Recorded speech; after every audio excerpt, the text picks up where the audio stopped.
Vous savez, chez Lux Media, on est très préoccupé par le projet de loi C-47. C'est une grosse loi. Et à l'intérieur, il y a des mesures pour, à toute fin pratique, rendre illégaux les produits naturels, sauf évidemment ceux fabriqués par des compagnies pharmaceutiques de mauvaise qualité vendus dans les pharmacies. Et en même temps, de rendre illégale la pratique de la santé par les naturopathes. On veut éliminer cette profession-là. Donc, grosso modo, on ne veut pas que les citoyens du Canada aillent ailleurs que dans le système de santé lorsqu'il y a des bobos. Et évidemment, ça a été silence radio de l'opposition à ce projet de loi-là qui, normalement, aurait dû sonner l'alarme. La semaine dernière, je pense qu'il y a Pierre Poilievre en Chambre qui a soulevé quelque chose là-dessus. Et il y a le député Luc Berthold de Mégantic-l'Érable qui a fait une vidéo sur son Facebook pour lancer l'alarme. Alors, j'ai plusieurs extraits. Je vous montre le premier extrait. Saviez-vous que Justin Trudeau veut s'attaquer aux produits naturels? Ben oui, moi je l'ai appris, ça fait pas tellement longtemps parce qu'il a fait ça sournoisement, mais je l'ai appris d'une manière quand même assez importante parce que ça a choqué beaucoup de gens dans la circonscription de Mégantic-l'Érable, au Québec et partout au Canada. J'ai reçu, écoutez, vous voyez ici, ça c'est des lettres que j'ai reçues de gens de la circonscription de Mégantic-l'Érable, plein de lettres de citoyens qui sont inquiets sur l'avenir de leurs produits naturels.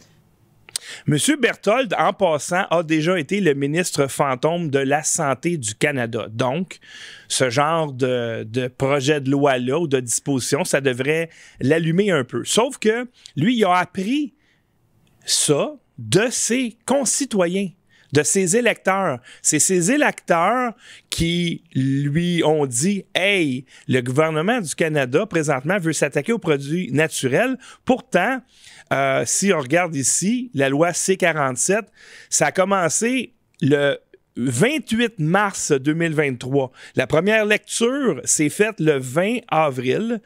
Et évidemment qu'en tant que parlementaire, on parle de première lecture, ils ont lu ça à qui? Ils ont lu ça aux députés. Qui est député? Monsieur Luc Berthold.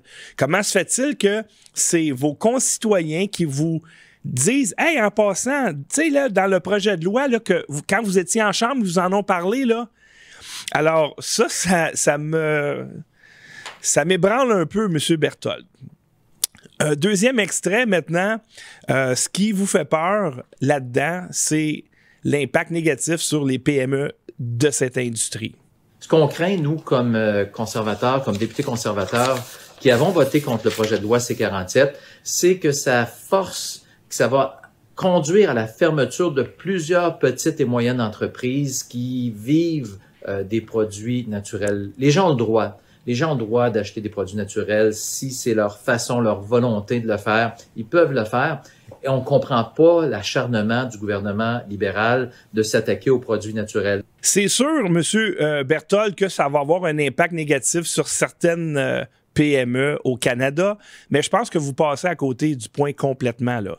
D'enlever les produits naturels aux Canadiens, ça va avoir un impact très négatif sur la santé des Canadiens, pas nécessairement les PME. Vous savez, les naturopathes, souvent, les gens qui vont les voir, c'est parce qu'il n'y a pas de solution dans le système de santé normal. Ils vont chez le médecin, ils vont à l'hôpital, ils n'ont pas de réponse et ils adoptent une approche plus naturelle et ça fonctionne. Et Caroline Mailloux est un bon témoin. Hein? Quelqu'un qui avait un zona dans l'œil, les médecins disent on peut rien faire. Elle va voir Caroline, elle regarde ce qu'elle a comme produit naturel, elle guérit.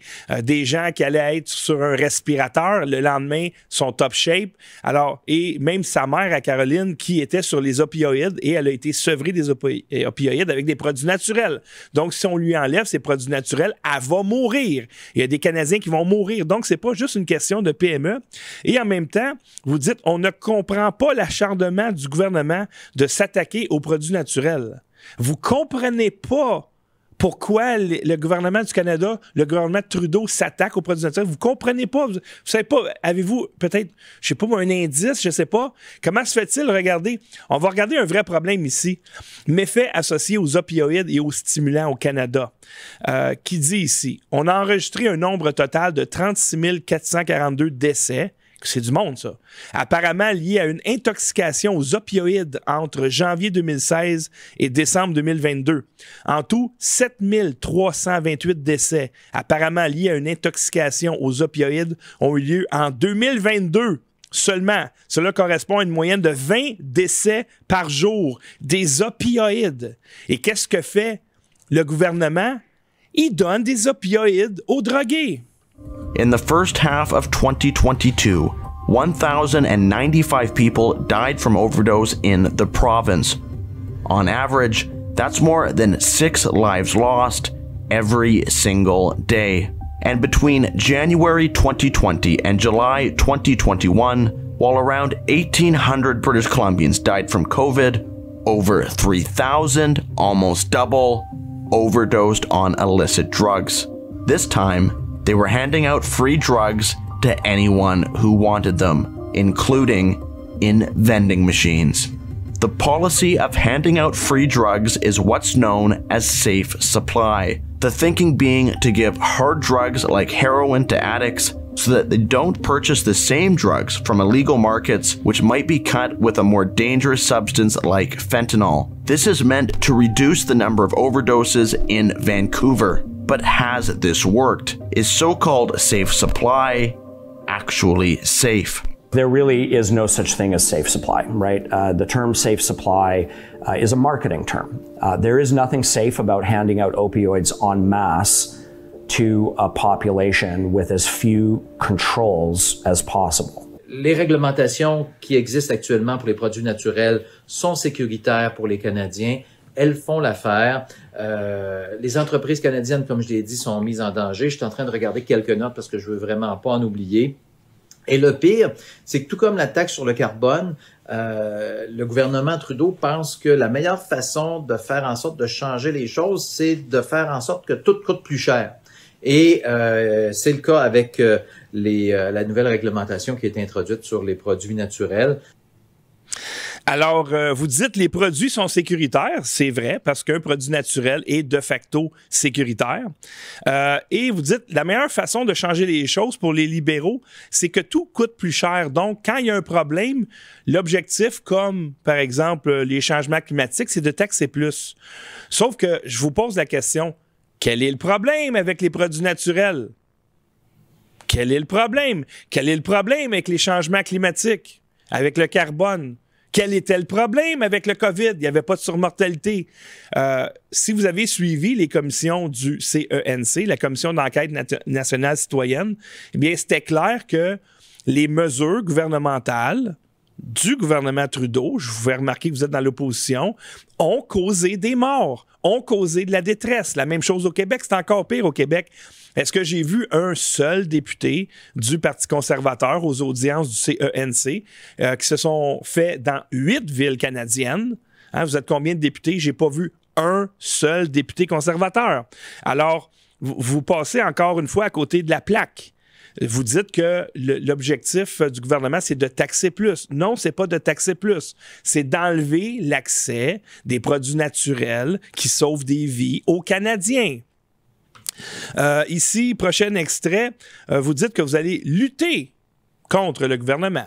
On va lutter, les conservateurs, contre ces décisions qui n'ont pas de bon sens. On va faire en sorte de faire entendre votre voix pour protéger votre droit d'avoir accès à des produits naturels abordables et pour faire en sorte que Justin Trudeau revienne sur sa décision. La consultation est en cours. Faites-vous entendre jusqu'au 10 août. Et entre-temps, ben moi, je vais continuer de recevoir vos lettres, vos cartes postales. Il y a des gens qui sont venus ici. Vous voyez, c'est Sauvons nos suppléments, SOS. Des gens de la circonscription qui ont pris le temps de venir me remettre ces lettres postales. Et j'en ai eu plusieurs. Donc, on vous entend, on vous écoute. On va continuer à se battre. Mon collègue, le Dr Stéphane Ellis, qui s'occupe de la santé, a le dossier bien en main. Mais pour ça, on a encore besoin de votre appui. Alors, on va lutter contre ces décisions qui n'ont pas de bon sens. Vous allez vous battre, vous avez lutté.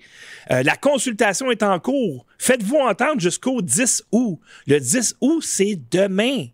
Alors, à quel moment il a fait cette vidéo-là? Il l'a fait hier. Il l'a fait le 8 août pour nous avertir que les consultations se termine dans 2 jours. Alors qu'on a vu que c'est depuis le mois de mars que ça se passe, cette loi-là. Alors, si on va sur le site du gouvernement, parce que M. Berthold a mis le lien vers cette consultation-là, eh bien, les consultations ont commencé le 12 mai. Donc, 90 jours. Nous cherchons à mettre en œuvre des frais qui reflètent le programme des PSN de manière équitable et transparente. Oui, ils cherchent à être transparentes, eux autres. Alors, les consultations, si je lis ça, ça n'a rien à voir avec l'accès ou non aux produits naturels, la profession de naturopathe. Ils veulent consulter la population à savoir ça serait quoi les bons frais à mettre aux manufacturiers. On voit ici, dans le cadre de vos commentaires, Santé Canada souhaite connaître le point de vue des intervenants sur les sujets suivants. Structure et montant des frais proposés, normes de services proposées et sanctions en cas de non-respect des normes, mesures d'atténuation proposées, y compris pour les petites entreprises, etc. Donc, il n'y a rien là-dedans sur peut-être que c'est pas une bonne idée, cette loi-là. Absolument rien. Et quand on parle des frais, c'est ça. Donc, c'est quoi? On va dire, non, le frais de 58 332 pour la nouvelle demande de classe 3, c'est trop, mettez-les à 32 000. C'est ça la consultation. Et ça n'a rien à voir avec, peut-être que c'est une très, très, très mauvaise idée d'enlever l'accès aux produits naturels aux Canadiens. Déjà qu'il y a des lois là-dessus.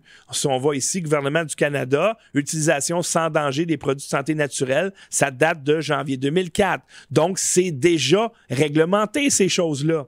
Alors, si vous sonnez l'alarme à 2 jours de la limite, en passant, il y avait 90 jours pour le faire, 2 jours, et que la consultation est bidon, vous allez vous battre comment? Qu'est-ce que vous allez faire? Et en tant que citoyen, OK, on a vu les atrocités commises par ces gouvernements-là. On croit en qui, là, nous, là? C'est nous qui devons aller lire les projets de loi à votre place pour vous avertir. Est-ce qu'on peut faire confiance au gouvernement? Je commence à avoir des doutes. Est-ce qu'on peut avoir confiance à l'opposition? Je commence à avoir des doutes. Est-ce qu'on peut avoir confiance aux médias? C'est qui va nous dire quand il arrive des affaires de même? Quand l'opposition, elle se réveille à 2 jours de la date limite pour des consultations bidons, à qui on va croire? Et vous terminez avec ceci. Au lieu d'envoyer ces correspondances aux députés conservateurs, envoyez-les aux députés libéraux ou encore aux députés du NPD, les membres de la coalition. C'est eux qui prennent ces décisions qui n'ont pas de bon sens et qui vont faire en sorte qu'on peut mettre une industrie en péril et surtout mettre en danger votre choix de recourir et d'utiliser des produits de santé naturelle. Comment ça marche, la démocratie, M. Berthold, au Canada? Faut pas que j'aille voir mon député? Si mon député, il est du Bloc québécois. Quoi, faut pas que j'aille le voir parce qu'eux aussi ont voté contre le projet de loi C-47. Alors, il dit, au lieu d'envoyer ses correspondances aux conservateurs, envoyez-les aux libéraux, au NPD, qui eux autres ont voté pour. Non, c'est pas de même que ça fonctionne. En tant que citoyen qui a voté pour un député, que son travail, c'est toujours bien d'écouter les lectures des projets de loi quand il est en chambre, puis qu'il le fait pas, c'est à lui que je dois m'adresser, celui qui me représente. Sinon, elle est où la démocratie?